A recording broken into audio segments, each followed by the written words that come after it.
Family Violence Prevention Legal Service Program does not get funding for policy and law reform.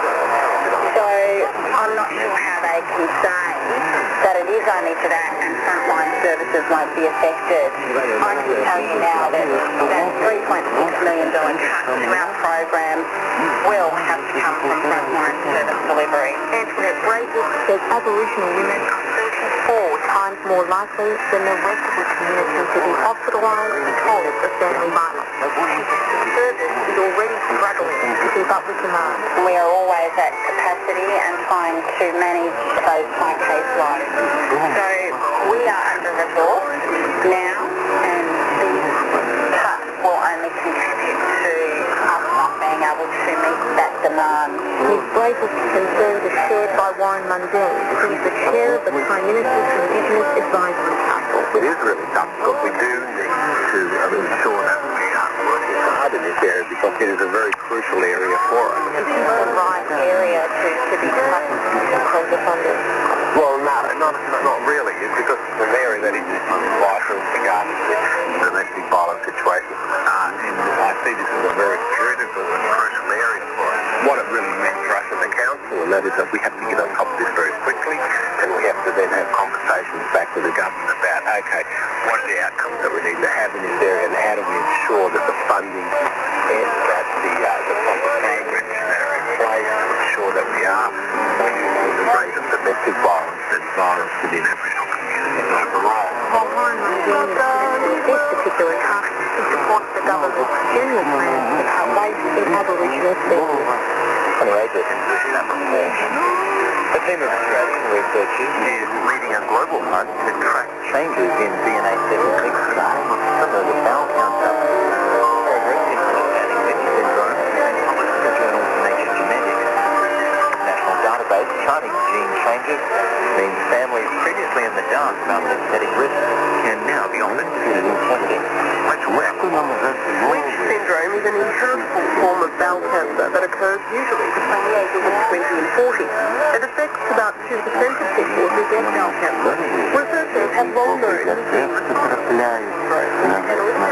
gynecological, endometrial and ovarian cancer, but the interpretation of genes in vulnerable families has proved difficult. The Royal Melbourne Hospital Colorectal Medical and Genetics Department, Professor Michael Craig, explains.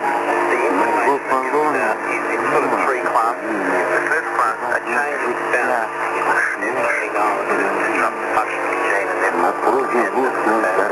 There's another group where the first sign of a change but there's the third group where a change is identified in the DNA, but we're not sure whether it's damaging or not. That turns out to be about a third of the cases.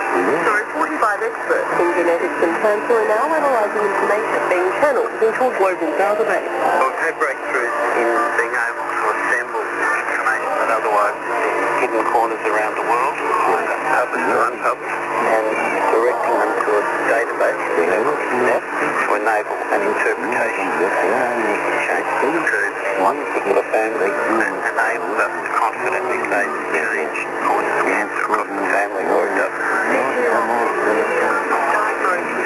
Around 17 years ago, and she's from a family with a strong history of cancer. We were a very fortunate family in that we were one of the first to be able to make of genetic testing and seek advice from cancer about carrying mutation. This consumer representative of the Cancer Council says the global database will now help counsellors' families make better informed decisions. Before you go off to make big decisions, you really need to be so confident with the information that you're basing that on. You're deciding to go ahead, for example, annual surveillance, having colonoscopies done every year, mammograms done every year. You're deciding on treatment approaches like having hysterectomy done or ovary removed, removal of large bowel or double mastectomy. And you're also managing information within your family, so helping you may get older and approach the concept of doing their own testing, and perhaps even for young families, they may consider pre-implantation embryo genetics testing if they're confident that the information that they have is accurate. Professor Professor McRae says the database could have wider implications for other rare genetic diseases. We're leading a field across all 26,000 genes across the nation, a process by which you'll be considered of interpreting genetic data. You're probably aware we're in the middle of a genetic revolution. The capacity to learn your genome or ID, where the technology that has been provided in the last few years. So 10 years ago, $10 million to work out the genome of you or me, and now it costs about $1,000. He says it could help with the interpretation of genetic changes that occur in familial breast cancer, BRCA genes, and in inheritable neurological conditions and blood diseases. Radio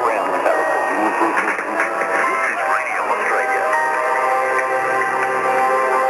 On Radio Australia, you are listening to The Civic Beat with me, Liam Cochrane. We are into our summer programming schedule. Means we have a shorter program. Stay on the air with period. After treating thousands of patients in the typhoon-ravaged Philippines, a team of doctors from Guam are preparing to go on a second mission. And the first tour is the patrol it's the first time they've ever seen a doctor. Dr. Thomas Shea, president of the Guam Medical Association, and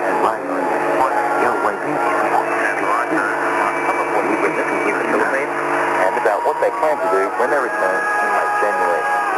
We witnessed a lot of people that really never have health care, and with the typhoon coming through just made their situation worse. Some of them were diabetic, they were pregnant, they never really pictured the words and it was just heartwarming to see a lot of our doctors and nurses being there to help these people out. I think overall the transition was really touching. It made us feel really lucky and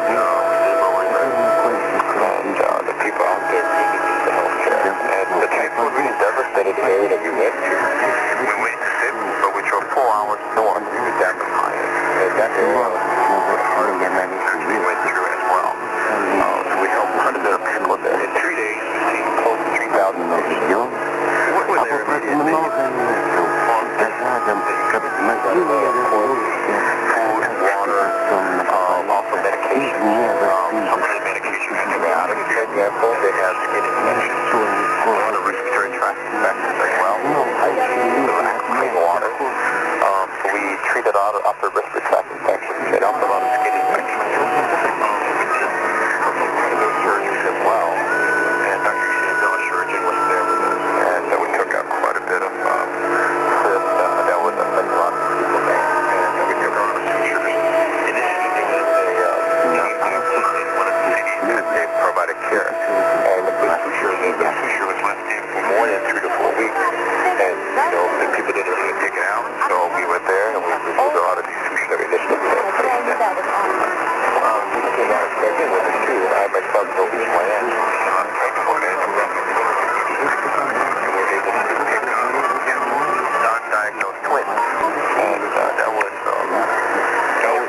the mom as well. And the people we see deliver at home. And when you have a twin, you really don't want to deliver at home. So we refer them to the closest city, which is about 4 hours away. So they have to get there. When I did pick up one baby that was breech, which is upside down, and she delivered about a week from now. And when you have a breech situation like that, you really don't want to deliver at home because when a cord comes out, the baby can die. So we did external cells, turned the baby from breech to vertical position, and that was successful. So we saved the baby, a successful vaginal delivery, and to have a healthy baby. With lots of death situations, and how do you develop typhoon